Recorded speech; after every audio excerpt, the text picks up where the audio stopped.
One of the most important aspects of the study of chemical reactions, other than predicting their feasibility and the extent to which they would proceed, is the time taken for their completion. That is, the rate of a chemical reaction. Let us understand this in detail.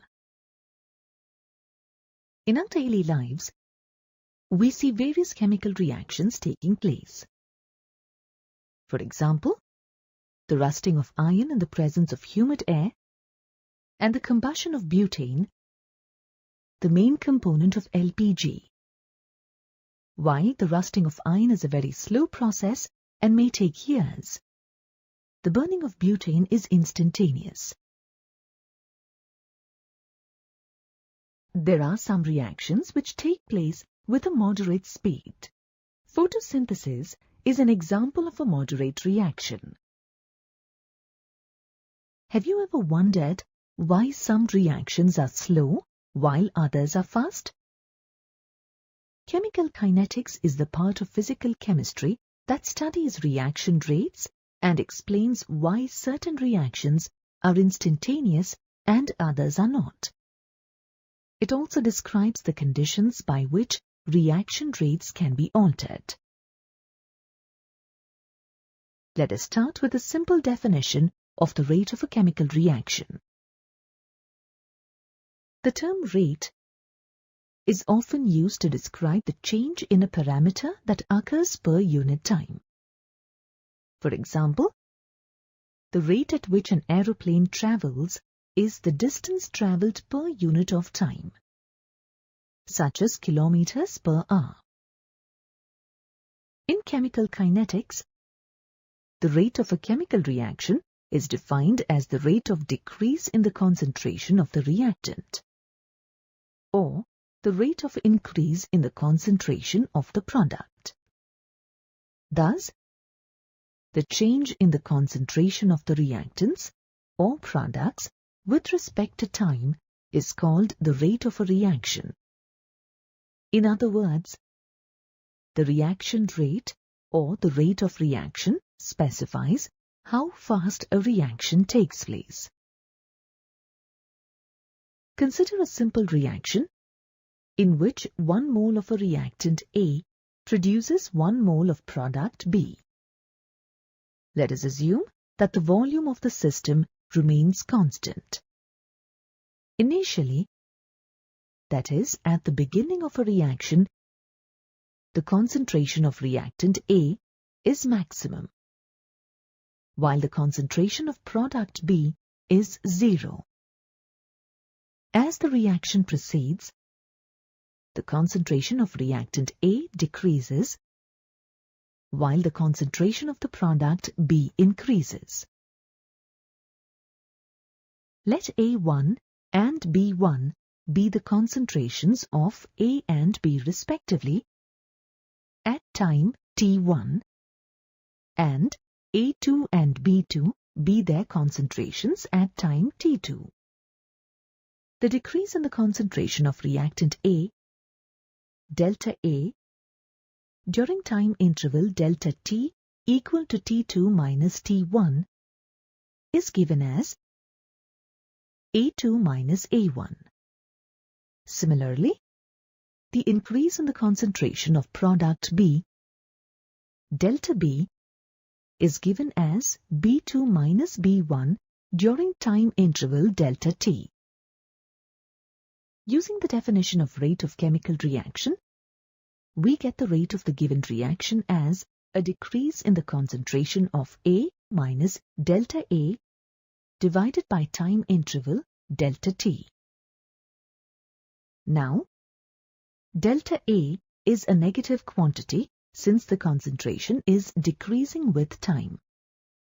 So we multiply it by -1 to make it a positive quantity, as the rate of a chemical reaction is always positive. Similarly, the rate of the given reaction is also given by the increase in the concentration of product B, delta B, divided by time interval delta T. In this case, delta B is a positive quantity since the concentration of the products always increases with time. Hence, we do not multiply the rate of reaction by a minus sign. However, the rate of reaction is not constant. It changes with time.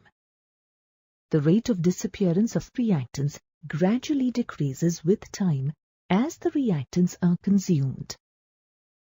And the rate of the appearance of products increases with time as the products are formed. Hence, the rate of reaction is always taken as the change in the concentration of the reactants or products in a definite interval of time.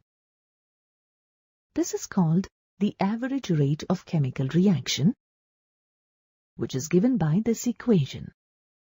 If we plot the concentration of A and B against time, we get the graph shown here. From the graph, we can see that the concentration of reactant A decreases with time, while the concentration of product B increases with time. Note that the change in the concentration of the reactants and products and the time taken for that change to occur, as shown here, depicts the average rate. However, the average reaction rate doesn't predict the rate of reaction at a particular instant of time.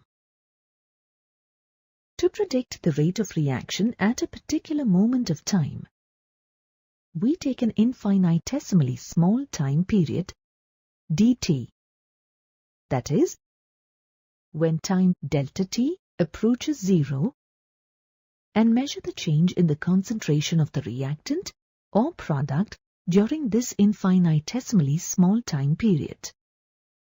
The rate of a reaction determined at a particular instant of time is called the instantaneous reaction rate.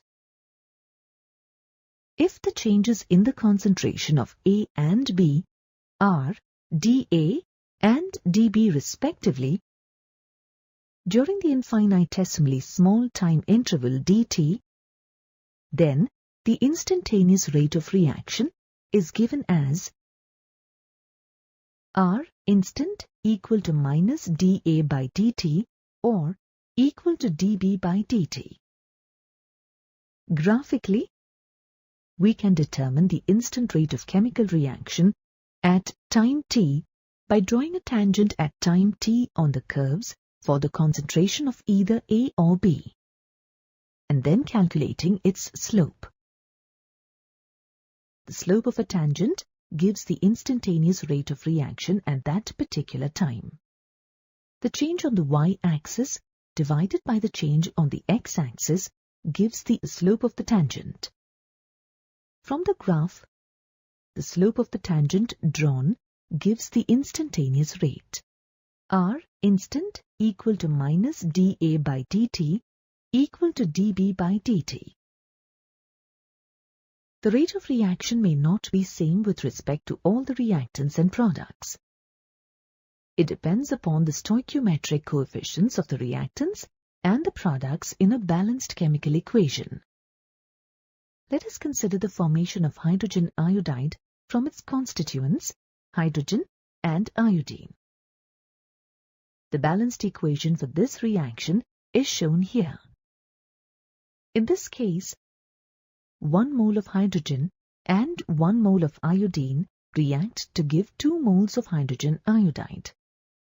That is, the rate of disappearance of hydrogen is equal to the rate of disappearance of iodine, and the rate of disappearance of hydrogen or iodine is equal to half of the rate of the appearance of hydrogen iodide.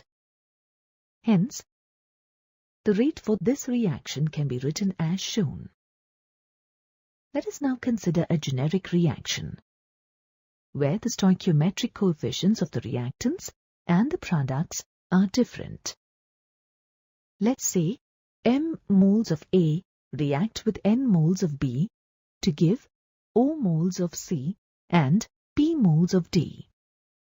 We divide the rate of appearance of the products and the rate of disappearance of the reactants by their respective stoichiometric coefficients to get the rate for the overall reaction.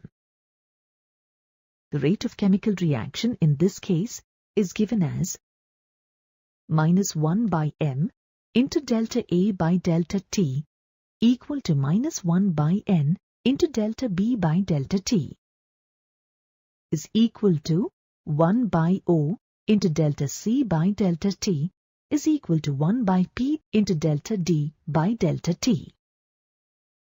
You have learnt about the rate of reaction. Let us now look at the units for the rate of a reaction. If the concentration is in mole per liter, then the unit for the rate of reaction is mole per liter per second.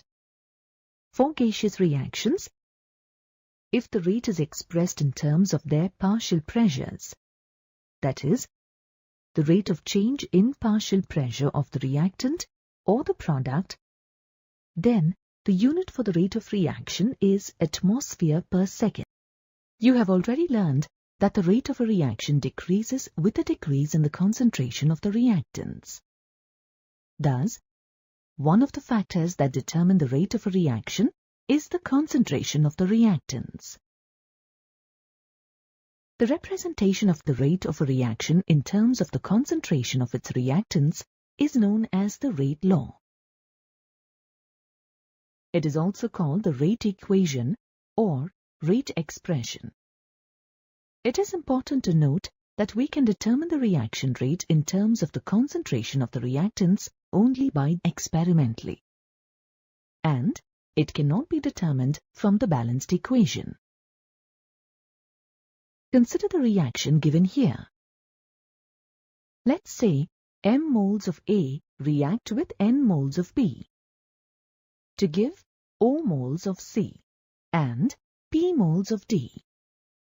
We can write the rate law for this reaction as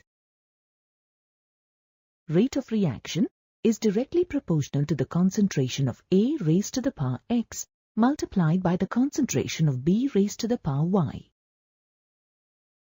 By replacing the proportionality with proportionality constant K, the equation can be written as shown. The K in this equation represents the rate constant. The exponents x and y may or may not be equal to the stoichiometric coefficients m and n of the reactants A and B, respectively. This expression, which relates the rate and concentration of the reactants, is called the rate law or rate expression.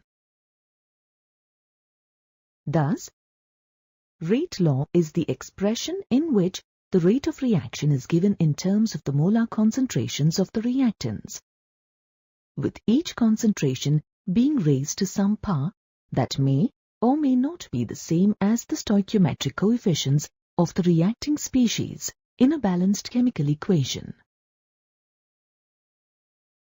You know that the rate of a reaction with respect to the reactants is equal to minus dr by dt. Therefore, the equation can be written as minus dr by dt is equal to K multiplied by concentration of A raised to the power x multiplied by the concentration of B raised to the power y. This is known as a differential rate equation. In the given rate equation, x is the order of the reaction with respect to A, y is the order of the reaction with respect to B, and K is the rate constant. Also, x or y is usually a whole number integer, such as 1, 2, 3, or fractional. The sum of the exponents x and y gives the overall order of the reaction. Thus, the order of the reaction is defined as the sum of the powers of the concentration terms in the rate law. It is important to note that the order of a reaction can only be determined experimentally and not from the coefficients of the balanced equation. For any reaction, the reaction rate with respect to the reactants is determined by varying the concentration of any one of the reactants, keeping the concentration of other reactants constant. Let us look at a reaction to understand this better. Consider the reaction of acetone and bromine. Using the data in the table given here, it is possible to calculate the order of the reaction with respect to both bromine and acetone. Let us see how the rate of reaction changes with a change in the concentration of either bromine or acetone. From experiments 1 and 2, it is obvious that there is no change in the rate with a change in the concentration of bromine. For experiments 1 and 3, it is obvious that the rate is doubled as the concentration of acetone is doubled. That is, the rate depends on one concentration term with respect to acetone, while it doesn't depend on the concentration of bromine. Thus, the order of the reaction gives the mathematical relation between the reaction rate and the reactant concentration. If X is equal to 0, then it is a zero-order reaction with respect to reactant A. Similarly, if X is equal to 1, then it is a first-order reaction with respect to reactant A, and so on. Similarly, if Y is equal to 0, then it is a zero-order reaction with respect to reactant B. Also, if Y is equal to 1, then it is a first-order reaction with respect to reactant B, and so on. Thus, the sum of the exponents, X and Y, gives the overall order of the reaction. Let us write the rate equations for all the three experiments. For experiment 1, rate 1 is equal to K multiplied by 0.1 to the power Y multiplied by 0.1 to the power X. Let this be equation 1. For experiment 2, rate 2 is equal to K multiplied by 0.2 to the power Y multiplied by 0.1 to the power X. Let this be equation 2. For experiment 3, rate 3 is equal to K multiplied by 0.1 to the power Y multiplied by 0.2 to the power X. Let this be equation 3. Dividing equation 2 by 1, we get rate 2 by rate 1 is equal to K multiplied by the concentration of bromine in experiment 2 to the power Y multiplied by the concentration of acetone to the power X, divided by K multiplied by the concentration of bromine in experiment 1 to the power Y multiplied by the concentration of acetone in experiment 1 to the power X. On solving for Y, we get Y is equal to 0. Therefore, the order of the reaction with respect to bromine is 0. Similarly, we can calculate the value of X by dividing equation 3 by 1. We get X as 1, which gives the order of the reaction with respect to acetone as 1. The overall order of the reaction is therefore 1 plus 0, which is 1. We can calculate the value of K by substituting Y and X in any one of the three equations as shown. Therefore, we get the value of K as 1.64 multiplied by 10 raised to the power of -4 per second. The units of K depend on the overall order of the reaction. if we rearrange the rate equation for K in a generic reaction, we get K is equal to rate divided by the concentration of A to the power X multiplied by the concentration of B to the power Y. Representing this equation in terms of the units of concentration and rate, we get the unit of K as rate of the reaction divided by concentration to the power Y plus X, where Y plus X is the overall order of the reaction. The unit for concentration in the SI system is mole per liter.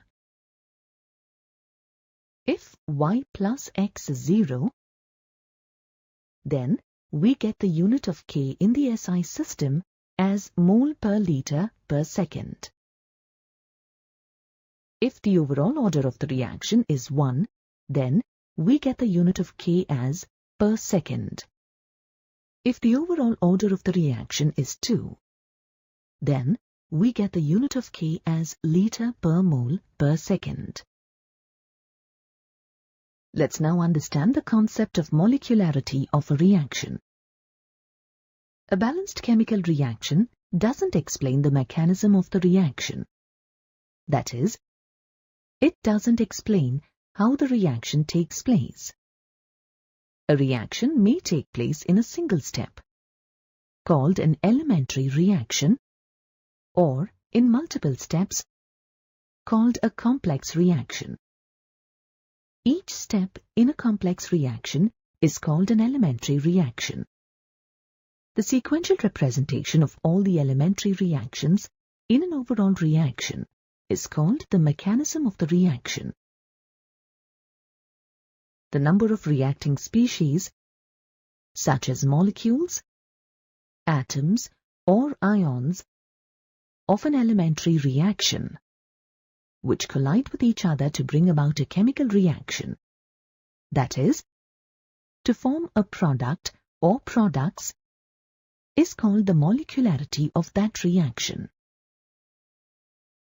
Molecularity of a reaction is the property that helps us understand the mechanism of a reaction. A reaction in which only one molecule takes part is known as a unimolecular reaction. For example, the decomposition of ammonium nitrite. Bimolecular reactions involve two molecules. For example, the decomposition of nitrogen dioxide. Trimolecular reactions involve three molecules. For example, the combustion of nitric oxide. Why are the reactions involving more than three molecules very rare?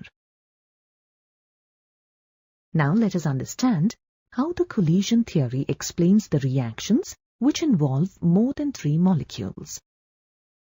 Collision theory states that as the number of reacting species or molecules increases, the probability of simultaneous collision of reacting molecules decreases.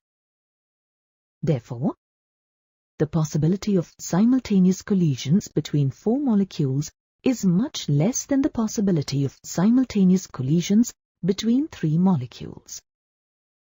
Hence, reactions involving more than three molecules are very rare. Therefore, the molecularity of a reaction cannot be more than 3. Reactions involving more than 3 molecules take place in several steps, and such reactions are called complex reactions. Note that the molecularity of a reaction that takes place in a single step is equal to the total number of reactant molecules involved in the balanced chemical reaction. Let us now move on to the mechanism of a complex reaction involving more than 3 molecules. Consider the reaction of hydrogen bromide with oxygen. Here, 4 molecules of hydrogen bromide react with 1 molecule of oxygen. These molecules must collide simultaneously to react, but it is highly unlikely that 5 molecules would collide at the same time. Therefore, this reaction takes place in several steps, as shown here. You can clearly see that each step involves two molecules. That is, the reaction is bimolecular. Hence, when a reaction involves more than one step, its molecularity depends on the elementary steps. From this, we can conclude that complex reactions involving more than three molecules generally occur in more than one step. When a reaction involves more than one step, the elementary step that can proceed no faster than any other step is called the slowest step.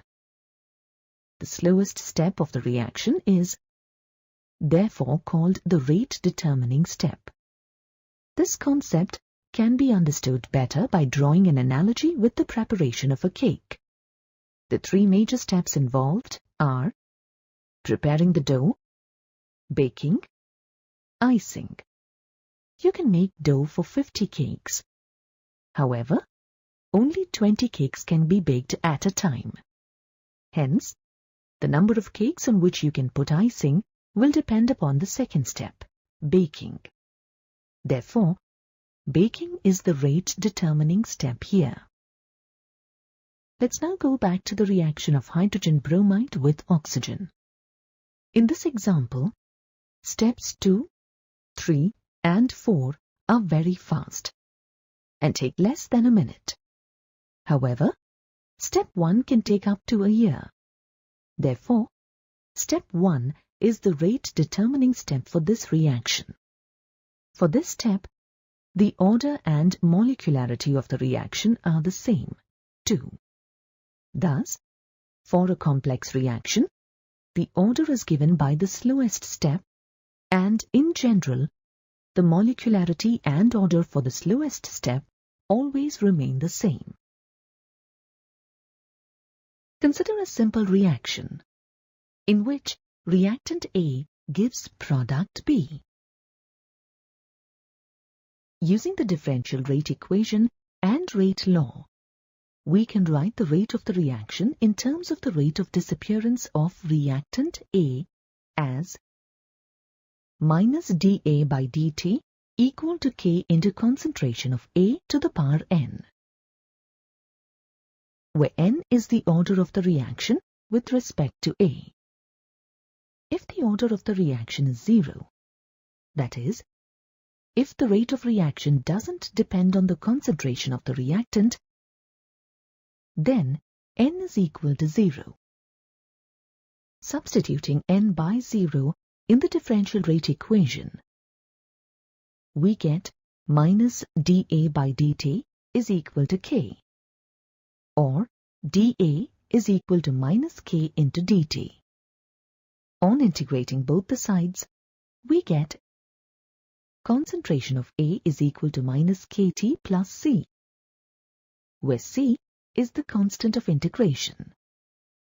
Let this be equation 1. Let the initial concentration of reactant A be A0 at time t is equal to 0. Substituting the value of A0 at time t is equal to 0 in equation 1, we get C is equal to A0. Substituting this value of C in equation 1, we get concentration of A is equal to minus K into T plus concentration of A0. Let this be equation 2. If we plot this equation on the concentration of A versus time graph, we get a straight line with the y-intercept as the concentration of A0 and slope minus K.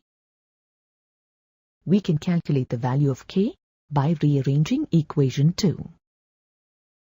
Therefore, K is equal to A0 minus A divided by T. Now let us look at certain examples of zero-order reactions. In general, photochemical reactions, such as the formation of hydrogen chloride and photosynthesis are zero-order reactions. Certain enzymatic reactions and the decomposition of gaseous ammonia in the presence of platinum catalyst at high pressure, and the thermal decomposition of hydrogen iodide on a gold surface are also examples of zero-order reactions. Let us now consider a first-order reaction.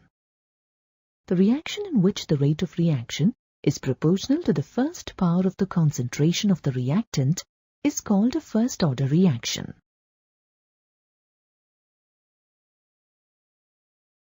Hence, in a first-order reaction, N is equal to 1.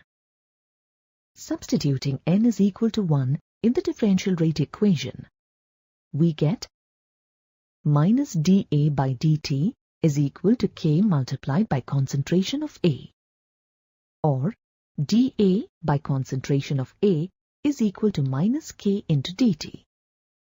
Integrating both the sides, we get log concentration of A to the base E is equal to minus K multiplied by T plus C, where C is the constant of integration.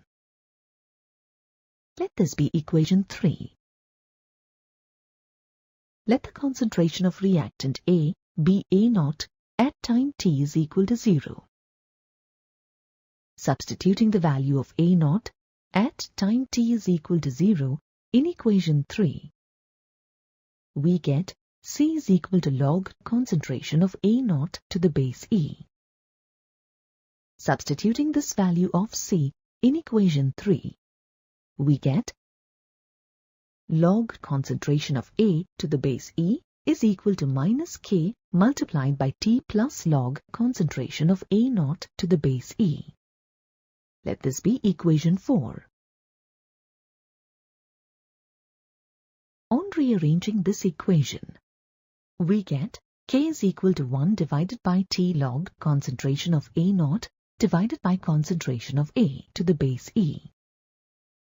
Since log to the base E is equal to 2.303 log to the base 10, this equation can also be written as K is equal to 2.303 divided by T multiplied by log concentration of A0 divided by concentration of A. This equation can be further rearranged as log concentration of A0 divided by concentration of A is equal to K multiplied by T divided by 2.303.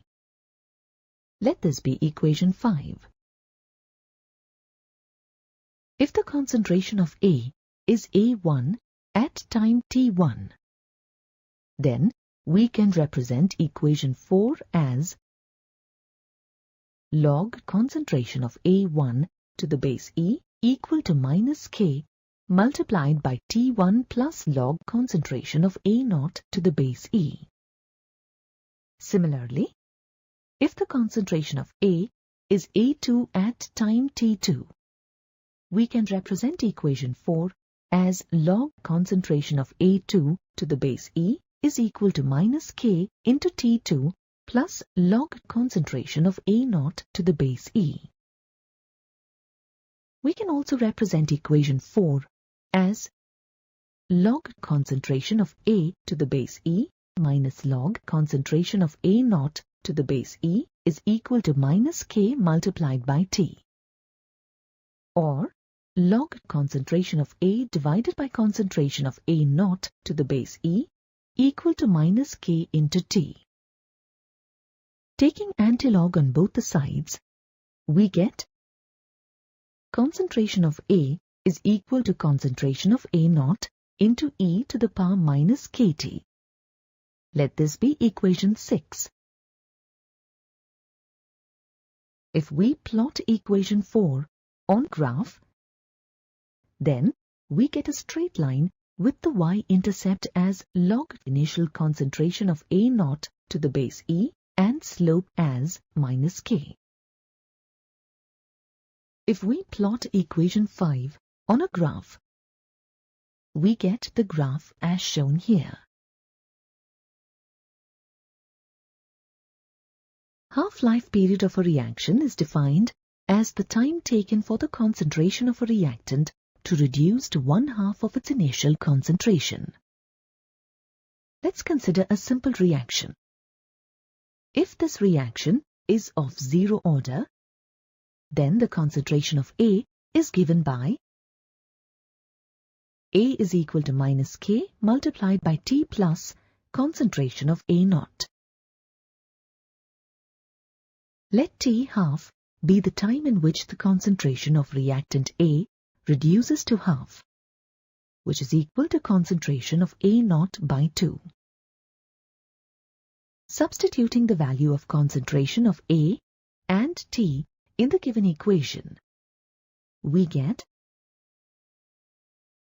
concentration of A naught by 2 is equal to minus K multiplied by T1/2 plus A naught. Calculating for T1/2, we get T1/2 is equal to A naught by 2K. From this equation, we can conclude that the half-life period for a zero-order reaction is directly proportional to the initial concentration of the reactants. Let us now calculate the value of T1/2 for a first-order reaction. For a first-order reaction, the half-life period is directly calculated from the rate constant K, given by K equal to 2.303 divided by T multiplied by log concentration of A naught divided by concentration of A. Let T1/2 be the time in which the concentration of reactant A reduces to 1/2, which is equal to concentration of A naught by 2.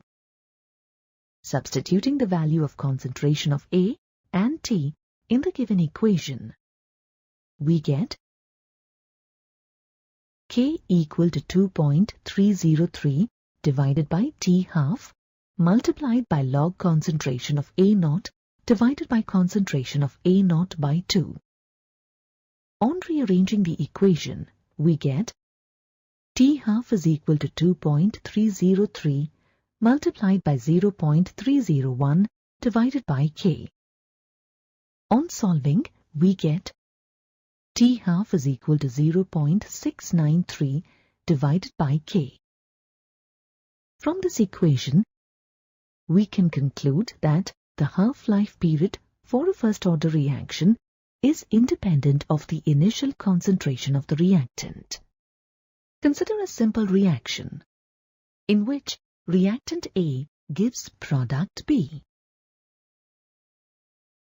Using the differential rate equation and rate law, we can write the rate of the reaction in terms of the rate of disappearance of reactant A as minus dA by dt equal to K into concentration of A to the power n, where n is the order of the reaction with respect to A. If the order of the reaction is 0, that is, if the rate of reaction doesn't depend on the concentration of the reactant, then n is equal to 0. Substituting n by 0 in the differential rate equation, we get minus dA by dt is equal to K, or dA is equal to minus K into dt. On integrating both the sides, we get concentration of A is equal to minus Kt plus C, where C is the constant of integration. Let this be equation 1. Let the initial concentration of reactant A be A naught at time t is equal to 0. Substituting the value of A naught at time t is equal to 0 in equation 1, we get C is equal to A naught. Substituting this value of C in equation 1, we get concentration of A is equal to minus K into T plus concentration of A naught. Let this be equation 2. If we plot this equation on the concentration of A versus time graph, we get a straight line with the y-intercept as the concentration of A0 and slope minus K. We can calculate the value of K by rearranging equation 2. Therefore, K is equal to A0 minus A divided by T. Now let us look at certain examples of zero-order reactions. In general, photochemical reactions such as the formation of hydrogen chloride and photosynthesis are zero-order reactions. Certain enzymatic reactions and the decomposition of gaseous ammonia in the presence of platinum catalyst at high pressure and the thermal decomposition of hydrogen iodide on a gold surface are also examples of zero-order reactions. Let us now consider a first-order reaction. The reaction in which the rate of reaction is proportional to the first power of the concentration of the reactant is called a first-order reaction.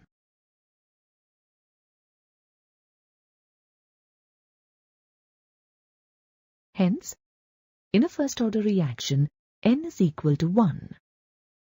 Substituting N is equal to 1 in the differential rate equation, we get minus dA by dt is equal to K multiplied by concentration of A, or dA by concentration of A is equal to minus K into dt. Integrating both the sides, we get log concentration of A to the base E is equal to minus K multiplied by T plus C, where C is the constant of integration.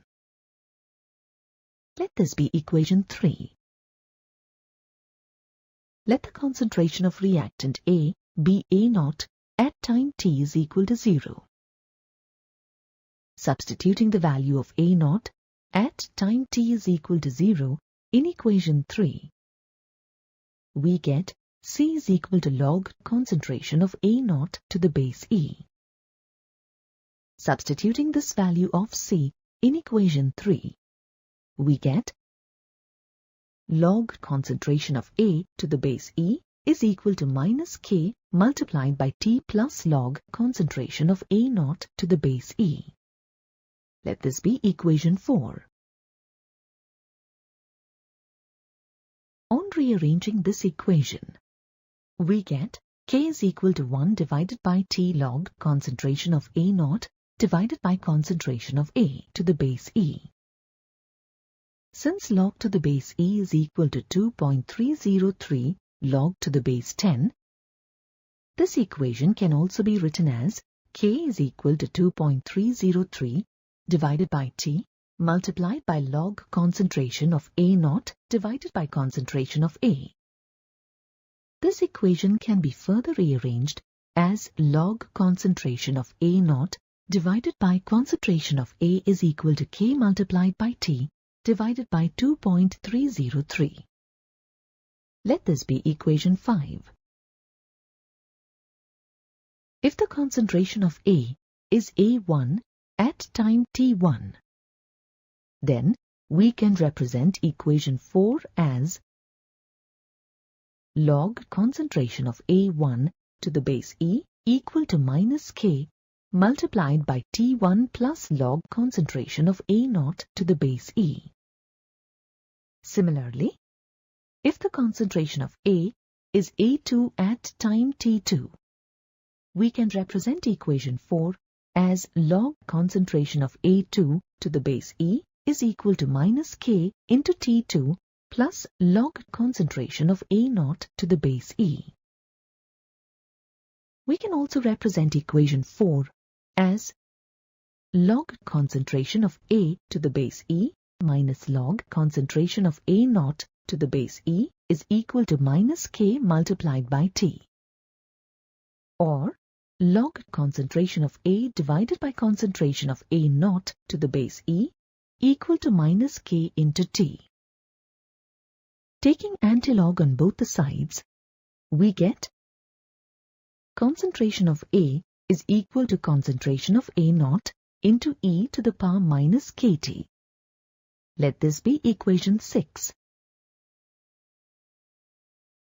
If we plot equation 4 on graph, then we get a straight line with the y-intercept as log initial concentration of A0 to the base E and slope as minus k. If we plot equation 5 on a graph, we get the graph as shown here.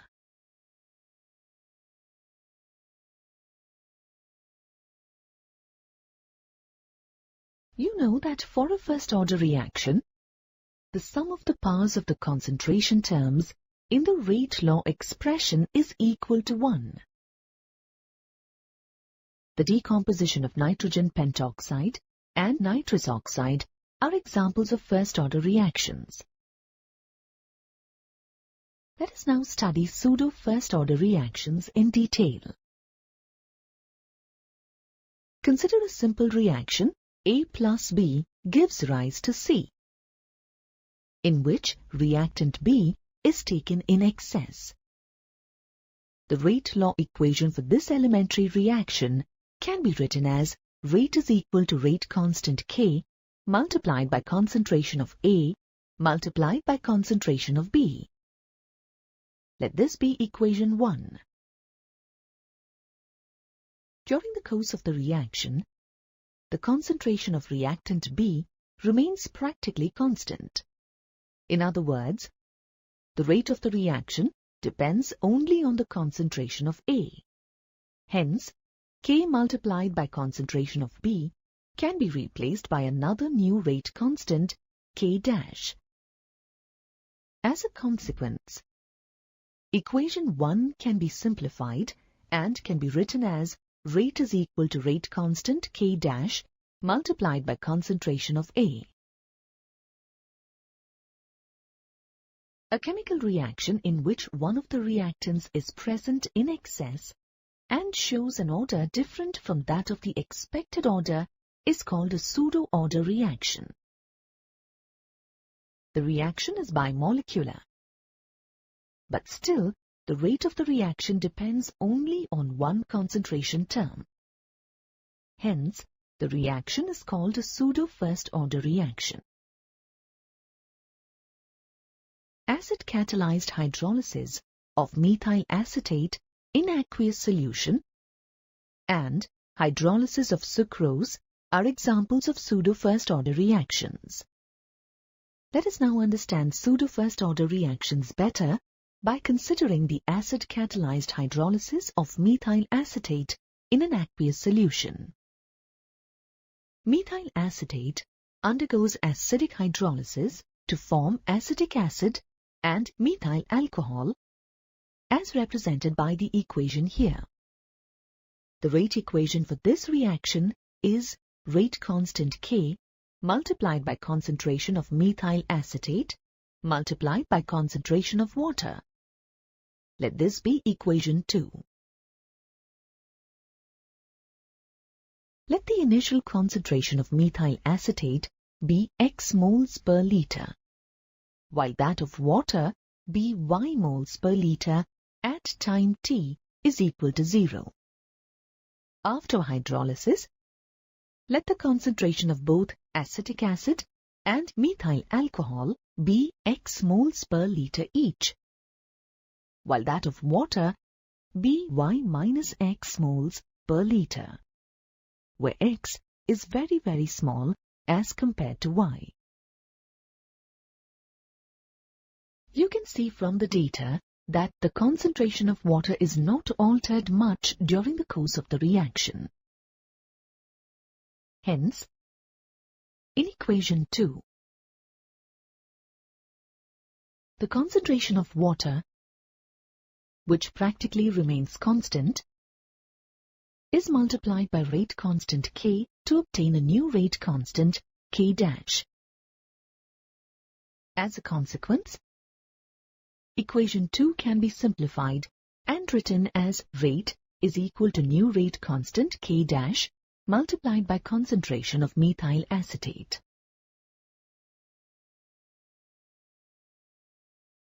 The acid-catalyzed hydrolysis of methyl acetate in an aqueous solution is expected to be a second-order reaction.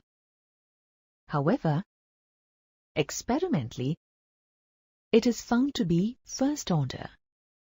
Hence, it is a pseudo-first order reaction. It is also called a pseudo-unimolecular reaction because even though the molecularity of the reaction is 2, its order is 1.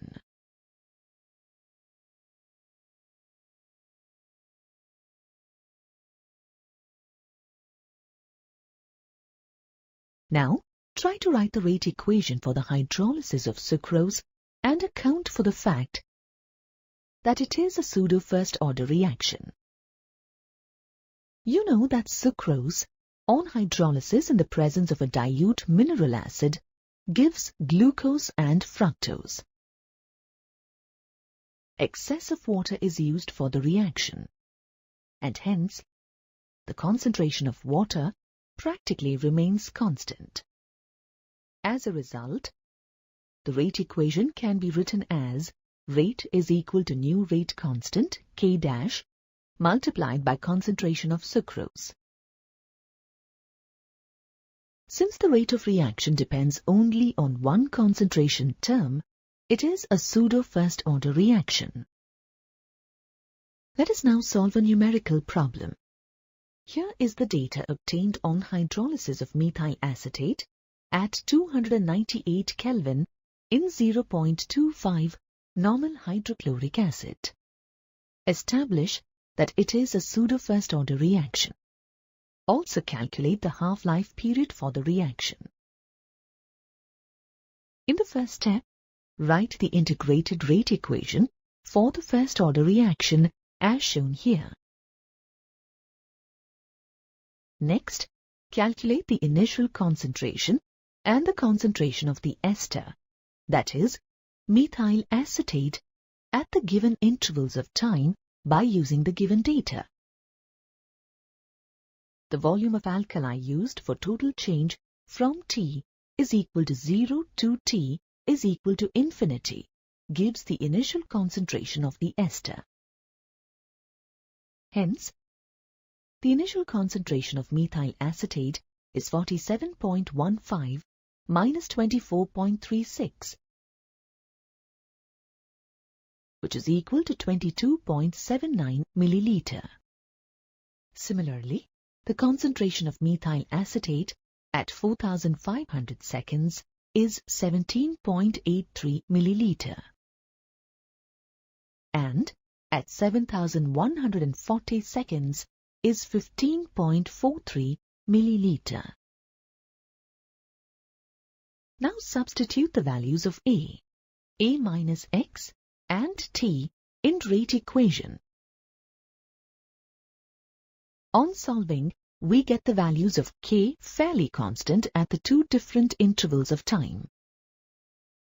Hence, the reaction is of a pseudo-first order. In the next step, write the equation to calculate the half-life period.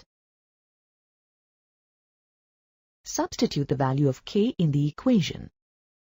On solving, we get T half as 12,692 seconds. We know that the rate of a reaction depends on the concentration of its reactants or on the pressure in case of gaseous reactants. Along with concentration or pressure, temperature also has a major effect on the rate of a reaction.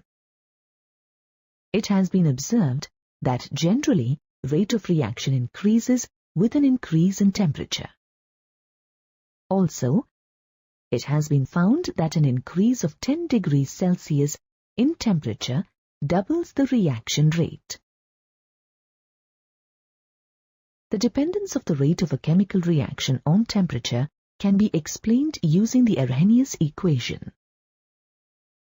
The Arrhenius equation gives the relationship between the rate constant K of a reaction and the absolute temperature T.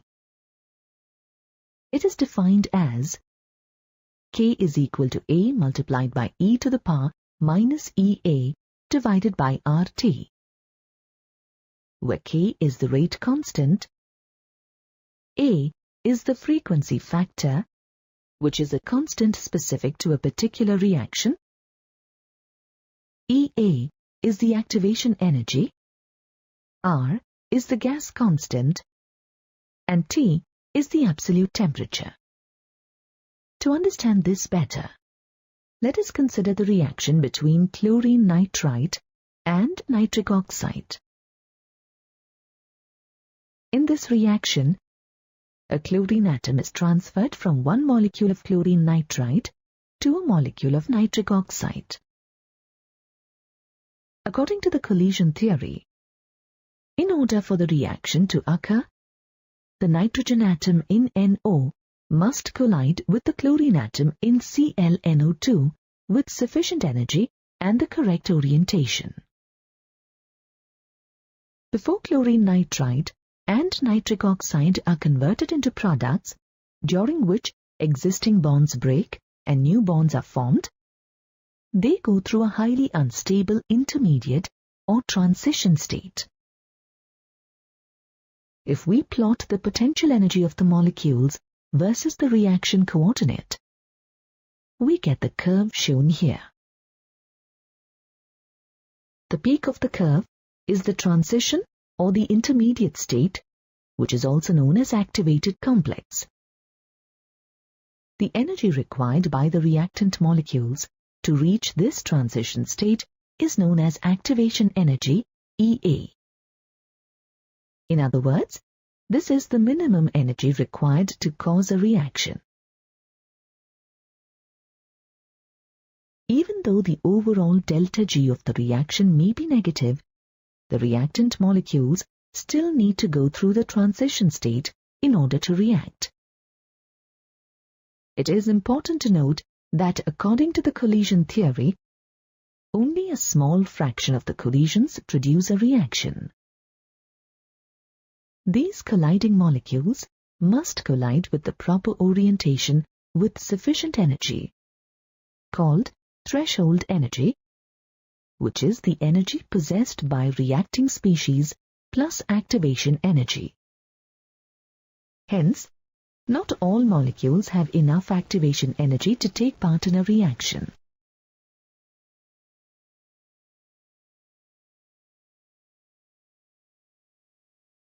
If we plot the fraction of molecules with the given kinetic energy, we get the Boltzmann-Maxwell distribution curve shown here. Only those fractions of molecules on the right-hand side of the activation energy take part in the reaction.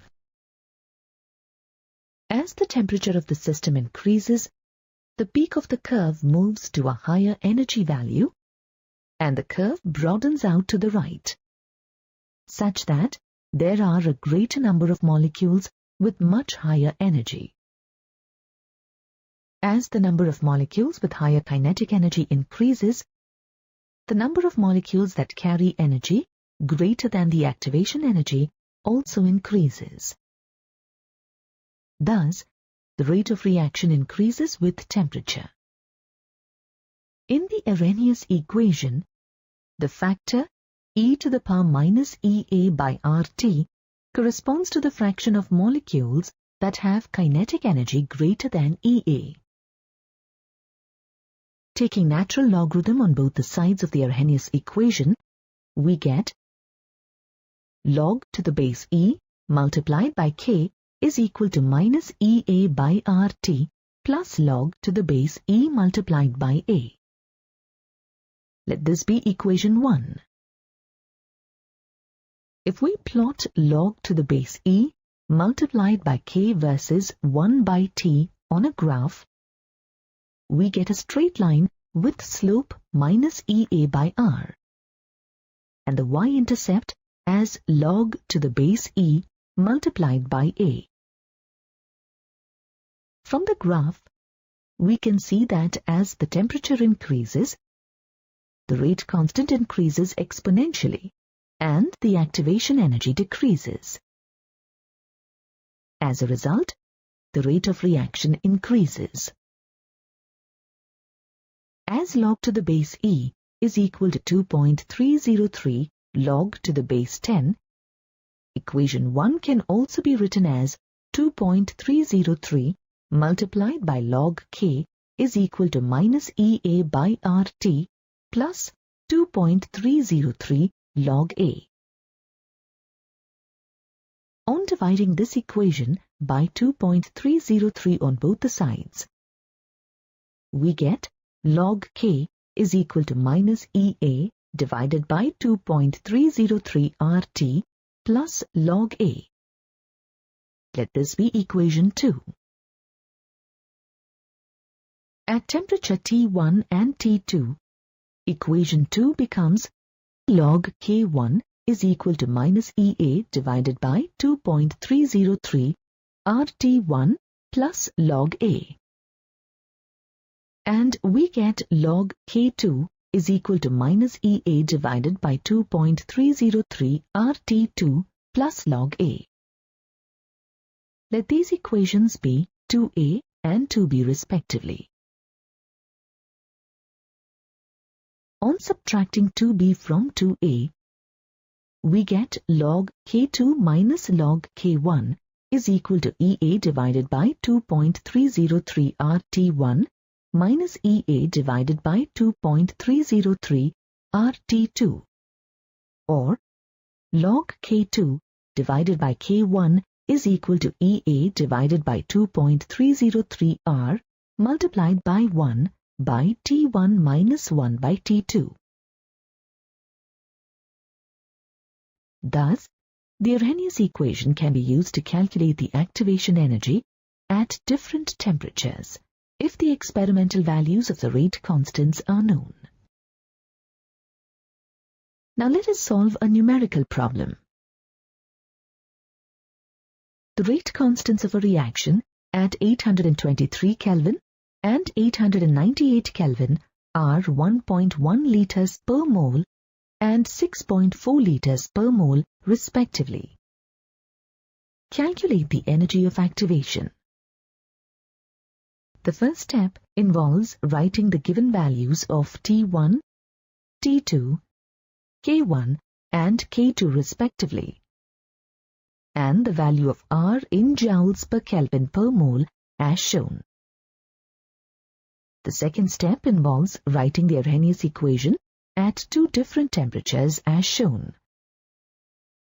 The third step involves substituting all the given values in the equation.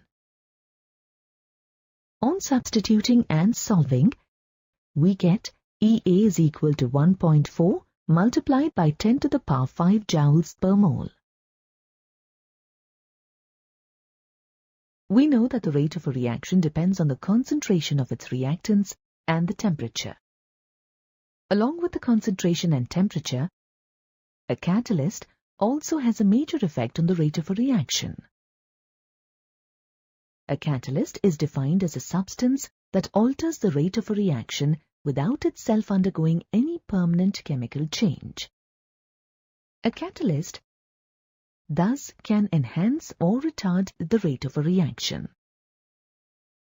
A catalyst that enhances the rate of a reaction is called a positive catalyst, while a catalyst that retards the rate of a reaction is called a negative catalyst. Let us now discuss the characteristics of positive catalysts and their effect on the rate of a reaction. A positive catalyst increases the rate of a chemical reaction, is not consumed by the reaction, does not change the equilibrium constant for the reaction. That is, it shortens the time required to establish equilibrium, but doesn't affect the final position of the equilibrium.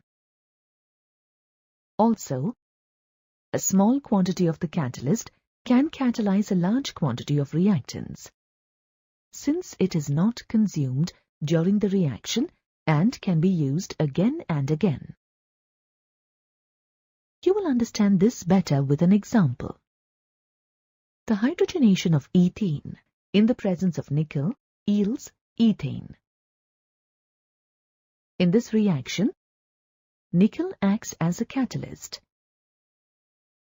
Catalysts increase the rate of reactions by providing a new pathway or mechanism that has a lower activation energy, as shown in the diagram here.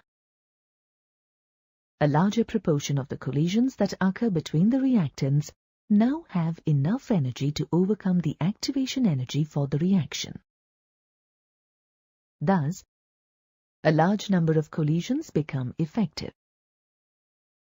As a result, the rate of the reaction increases. Let us see how nickel acts as a catalyst in this reaction. Molecules of hydrogen first get absorbed on the surface of nickel by partial chemical bonds. The greater the surface area of the catalyst, the greater is the rate of the reaction. As a result, the bond between two hydrogen atoms of a hydrogen molecule gets weakened and breaks to form hydrogen atoms.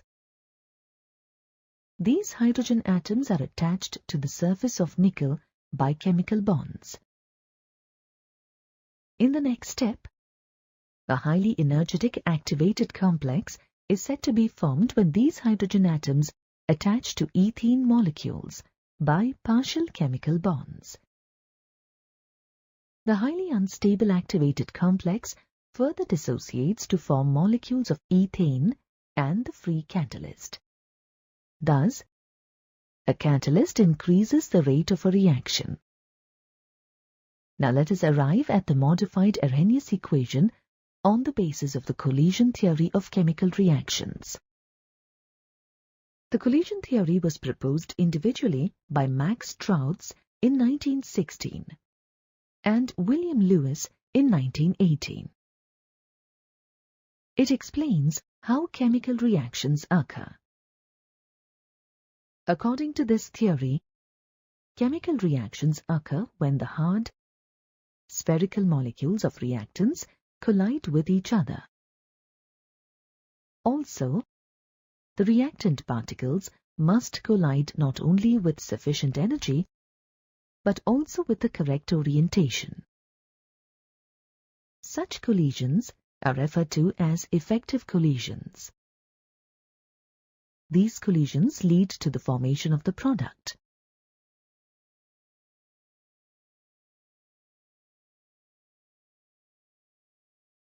To understand this better, consider the collisions with sufficient energy with different orientations between ethyl bromide and hydroxide ion. The collisions in case of B with proper orientation result in the formation of the product ethyl alcohol. The rate constant for a simple biomolecular reaction, as predicted by the collision theory, is K is equal to ZAB multiplied by e to the power minus EA by RT, where ZAB is the collision frequency of reactants A and B, and e to the power minus EA by RT is the fraction of the molecules with activation energy greater than EA. The Z in this equation can be compared to the factor A in the Arrhenius equation. Since all the collisions do not lead to the formation of products, another factor called steric factor, P, is introduced in the collision theory to account for effective collisions. P refers to the collisions between molecules with the proper orientation. Taking the steric factor into consideration, the Arrhenius equation can be modified to K is equal to P multiplied by ZAB multiplied by e to the power minus EA by RT. Thus, in the collision theory, the activation energy and proper orientation of the molecules together determine the criteria for an effective collision, and, therefore, the rate of a chemical reaction.